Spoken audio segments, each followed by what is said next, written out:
नमस्कार।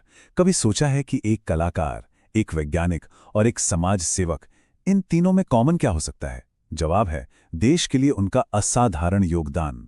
आज हम भारत के सबसे बड़े नागरिक सम्मानों में से एक पद्म पुरस्कार 2026 की दुनिया में चलेंगे और जानेंगे उन हस्तियों और उनकी कमाल की कहानियों के बारे में। तो आज के इस विश्लेषण में हम क्या क्या देखने वाले हैं। सबसे पहले तो ये समझेंगे कि पद्म पुरस्कार इतने खास क्यों हैं। फिर 2026 के विजेताओं पर एक नजर डालेंगे। पद्म विभूषण से लेकर पद्मश्री तक कुछ सबसे दिलचस्प नामों को जानेंगे। और आखिर में हम ये देखेंगे कि इन पुरस्कारों की विरासत हमें क्या सिखाती है। तो चलिए शुरू करते हैं पहले सवाल से। आखिर ये पद्म पुरस्कार हैं क्या और इनका इतना महत्व क्यों है? आइए जानते हैं। देखिए, पद्म पुरस्कार असल में भारत के सबसे बड़े नागरिक सम्मानों में से हैं। ये एक तरीका है उन लोगों को सम्मानित करने का जिन्होंने कला, खेल, विज्ञान या समाज सेवा जैसे किसी भी फील्ड में कुछ हटकर कुछ असाधारण काम किया हो। और इनकी एक बहुत लंबी और प्रतिष्ठित परंपरा है जिसकी शुरुआत 1954 से हुई थी।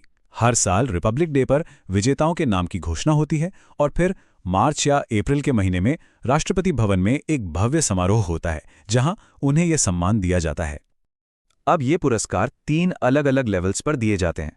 सबसे ऊपर है पद्म विभूषण, जो असाधारण और विशिष्ट सेवा के लिए होता है। उसके बाद है पद्म भूषण, जो उच्च कोटि की विशिष्ट सेवा के लिए दिया जाता है। और फिर है पद्मश्री, जो किसी भी क्षेत्र में विशिष्ट सेवा को सम्मानित करता है। तो ये तो हुई बेसिक जानकारी। अब सीधे आते हैं इस साल यानी 2026 पर। देखते हैं कि इस बार के लिस्ट में क्या कुछ खास और दिलचस्प निकल कर आता है। इस साल कुल 131 पद्म पुरस्कार दिए गए हैं और इसमें एक मजेदार बात यह है कि इसमें 2 पुरस्कार ड्यूओ केस हैं, मतलब जहां 2 लोगों को, जैसे किसी कलाकार जोड़ी को, एक साथ एक ही पुरस्कार दिया गया हो। अगर हम इन 131 पुरस्कारों का ब्रेकडाउन देखें तो तस्वीर और भी साफ हो जाती है। इस साल 5 पद्म विभूषण, 13 पद्म भूषण और सबसे ज्यादा 113 पद्मश्री पुरस्कार दिए गए हैं। और इस साल की लिस्ट ना सच में बहुत डाइवर्स है। देखिए, 19 महिलाओं को सम्मानित किया गया है, जो कि एक बहुत शानदार बात है। इसके अलावा 16 हस्तियों को मरणोपरांत ये सम्मान मिला, जो उनके जीवन भर के काम को एक सलाम है। और तो और 6 पुरस्कार विदेश में रहने वाले भारतीयों या विदेशी नागरिकों को भी दिए गए हैं, जो दिखाता है कि भारत का प्रभाव दुनिया भर में है। अब आते हैं पद्म विभूषण पर, भारत का दूसरा सबसे बड़ा नागरिक सम्मान।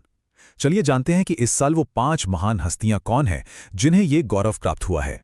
इस साल की पद्म विभूषण सूची में कुछ बहुत बड़े नाम हैं। सिनेमा जगत से हिंदी फिल्मों के असली हीमैन श्री धर्मेंद्र सिंह देओल को मरणोपरांत ये सम्मान दिया गया है। न्याय के क्षेत्र में सुप्रीम कोर्ट के पूर्व जज जस्टिस केटी थॉमस को उनके ऐतिहासिक फैसलों के लिए सम्मानित किया गया है। संगीत की दुनिया में डॉक्टर एन राजम, जिन्हें सिंगिंग वायलिन की कला का जनक माना जाता है, उन्हें यह सम्मान मिला है। और साथ ही केरल के पूर्व मुख्यमंत्री श्री वी.एस. अच्युतानंदन और शिक्षाविद श्री पी. नारायण को भी उनके अतुलनीय योगदान के लिए सम्मानित किया गया है। पद्म विभूषण के बाद अब बात करते हैं पद्म भूषण की, जो भारत का तीसरा सबसे बड़ा नागरिक सम्मान है। देखते हैं इस साल के 13 विजेताओं में कौन कौन शामिल हैं। इस लिस्ट में भी कला से लेकर व्यापार तक के सितारे हैं। संगीत की दुनिया की melody queen Shri Alka Yagnik, Malayalam cinema के बेताज बादशाह श्री ममूटी, एडवर्टाइजिंग की दुनिया को अपनी क्रिएटिविटी से हमेशा के लिए बदलने वाले श्री पीयूष पांडे, जिन्हें मरणोपरांत ये सम्मान मिला, बैंकिंग जगत के दिग्गज श्री उदय कोटक और टेनिस कोर्ट पर भारत का नाम रोशन करने वाले श्री विजय अमृतराज। और अब पद्मश्री। इस साल 113 लोगों को यह सम्मान मिला है। तो जाहिर है हम सभी के बारे में तो बात नहीं कर सकते, लेकिन हमने कुछ अलग अलग क्षेत्रों से कुछ बेहद प्रेरणादायक कहानियों को चुना है, जिन पर हम एक नज़र डालेंगे। चलिए सबसे पहले खेल की दुनिया में चलते हैं और देखते हैं कि किन खिलाड़ियों ने अपने प्रदर्शन से देश का दिल जीता और पद्मश्री अपने नाम किया। क्रिकेट के मैदान से हिटमैन रोहित शर्मा को उनके शानदार रिकॉर्ड्स के लिए सम्मानित किया गया है। उनके साथ ही भारतीय महिला क्रिकेट टीम की कप्तान हरमनप्रीत कौर भी हैं, जिन्होंने टीम को नई ऊंचाइयों पर पहुंचाया है। पैरा एथलीट प्रवीण कुमार ने पेरिस पैरालंपिक में गोल्ड जीतकर देश का मान बढ़ाया। और हॉकी की great wall of India goalkeeper Savita Punia को भी यह सम्मान मिला है। खेल के मैदान से निकलकर अब कला और संस्कृति के मंच पर चलते हैं, जहां प्रतिभा की कोई कमी नहीं है। अपनी कॉमेडी से हम सबको हंसाने वाले दिग्गज अभिनेता सतीश शाह को मरणोपरांत ये सम्मान दिया गया है।